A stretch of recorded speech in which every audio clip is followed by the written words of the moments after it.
good evening and welcome back. Outrage as police handcuff and arrest man walking with his wife because he refused to give his details when he was stopped 22 miles from home. This only came out after the fact, of course, of who he was and what he was doing there, because when the police spoke to him at the time, he did not wish to divulge his personal information. And believe it or not, you don't have to. It is not a legal requirement to identify yourself to the police. Unless there is a crime being committed, or they have good reason to suggest that you're on your way to commit a crime, essentially, then no, you do not have to. And this also includes with coronavirus concerns and lockdown laws, that just being somewhere does not act as justification for the police to have to know who you are and where you're from. And yet, of course, the two police officers in this didn't seem to get the memo, because it was Radek Koltrek, who was on a walk with his wife and son when they were stopped. Officers asked them why they were not at home and demanded personal details. Radek refused, and he was then handcuffed and arrested by the police officers. Again, not something needs to be done for somebody who is not resisting arrest, and he wasn't. Earlier, Merseyside cops gave fines, turned away 100 cars from Formby Beach, and footage in London showed a walker shouting at police for stopping her. That story, which we'll get into in a bit, was a woman meeting up with her best friend and her son, went for coffee 2 miles from their home. They followed all the rules that needed be, as in, if you're going into a shop, then face coverings and all that malarkey, but apparently that wasn't good enough for the police there, and that was 2 miles instead of 22. So, back to Mr. Koltrek. So, he was on a walk with his wife and son at Tellicoe Beach in North Wales, and we know that Wales seems to be taking this a bit more intensely than the rest of us. They were about to head home after picking up ice cream when they were approached by police near their car. Obviously, it's okay to be there, given that there was somebody selling ice cream, and they weren't prevented. So yes, it's fine to be there anyway. It isn't one of the places that has been closed temporarily, apparently, yes, but there's nothing more permanent than a temporary government solution. The reason for the walk is because the wife's brother was very ill in Poland, and they weren't able to go over and see him. So, in order to clear their head, they decided to go for a walk instead. That was the best that they were permitted to do, instead of being with a family member in their moments of need. That is what the governments have stopped you from being able to do, domestically as well as internationally, of course. So instead, I thought, okay, cool, let's just try and clear our heads, cool off, take a moment, and then when we get back, we can decide what the best course of action is to do. But right now, tensions, emotions running a bit high, so let's just take a breather, have a pause. When we get back to it, we'll probably have a better idea of what to do. But this wasn't good enough for the police. Oh no. Being out walking, then interrogated, essentially. Didn't wish to give any information, and therefore was arrested, detained, and taken back to holding. At that point, it got even worse. So, the police have failed on two accounts here. As he was then taken to the station, interrogated, bullied, and forced to undergo a strip search after officers threatened to cut his clothes with scissors. This was entirely unnecessary, and just seemed to be out of a vindictive nature, instead of any legal standing. Reacting to the claims, North Wales Police Chief Superintendent Nigel Harrison looked at the race of the officers and also the victim, decided their rights doesn't matter, and therefore said his officers behaved calmly, and said Radek breached COVID regulations. However, Radek said he wasn't charged or fined, despite spending 3 hours in police custody. And the force was, predictably, slammed on social media as the footage spread, and good on Neil McAvoy for pointing it out as well. But as I say, as far as I see it, the Chief Superintendent Nigel Harrison basically just thought, well, the police officers are female, the victim is male, they're all white, therefore, it's not really gonna come back at me, therefore I'm gonna say that the police did what they needed to do.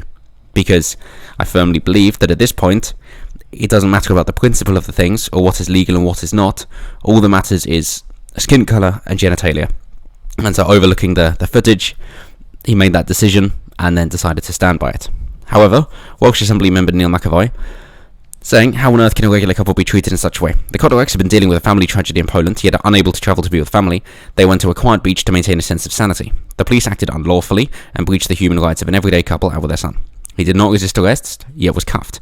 That was an assault. He was then unlawfully imprisoned, because refusing to give one's details under coronavirus legislation is not an offence. The latest legal rulings have been clear on that, as I say.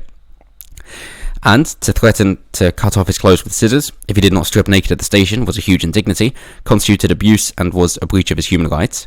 Most certainly. So, what have we got now? 4 things.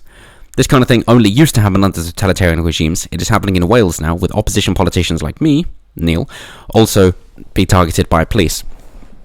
And I think it's worth pointing out again that if you look around the world, whether that be Weimar Germany after the Russian Revolution or for China's Great Leap Forward, that all these places that did fall victim to a totalitarian regime, they all said beforehand, yeah, we know it's happened at other times at other places, but that kind of thing could never happen to us here, especially not now. And yet, lo and behold, of course it did.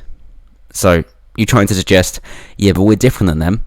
It's like, no, that is exactly what people said, and yet found themselves in these situations that you're saying you're so different from. So no, it can happen anywhere.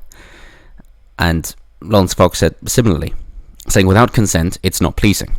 Incidents like this critically erode trust in the police, who must be free to investigate real crime. What are we becoming? Our freedom is not innate, we have to protect it. And that is precisely correct. That one of the few justifications for government is to protect the freedom of the individual. That is it. So doing something like this is most certainly not. Bear in mind that the government is supposed to be public servants, and therefore they serve the people that vote for them. They don't tell us what to do. They're not supposed to be leaders. No, instead they're servants. But at some point, we seem to have misunderstood that and got a little bit flipped around. That it is the government that does what the people say, not the people doing what the government says. That is ruling with consent. So following on from that, of course, we got other examples. Merseyside turning away cars. Yes, that's just come to be standard. However, when it comes to the lady here in London on Saturday, this is another example of the police going over and above what they would need to do. So the woman shouted, "It's not a crime to stand in a street. I'm social distancing. When I go in the shop, I had a mask. We've come from 2 miles away." 2 miles away. One of the officers responds, "We've explained it to you. It's not legal to come from Battersea." Yep.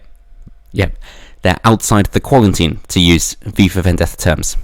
The friend then turned to passers-by and said, "Everyone, if you don't live in the area, you're not allowed to be here. It's against the law. I come from Battersea, 2 miles away, and they're saying I can't be here. This is the state of the law and this country." Yep, completely correct. So, what matters then is, what are you going to do about it? You accept the state as it is, and you might rebel against it and hate the fact that it's gotten to this point, but the fact of the matter remains, what are you going to do about it? In the immediate, civil unrest is quite obviously the most logical and sensible answer, just winning out by sheer numbers. And then to a longer term, it is understanding just how quickly freedoms and rights can be taken away, and therefore not allowing it to happen. And I'm at least grateful that we've still got time to turn this around, and it doesn't need to get worse before it gets better. This can actually be as far as it'll bend before it needs to snap, and it does not need to snap.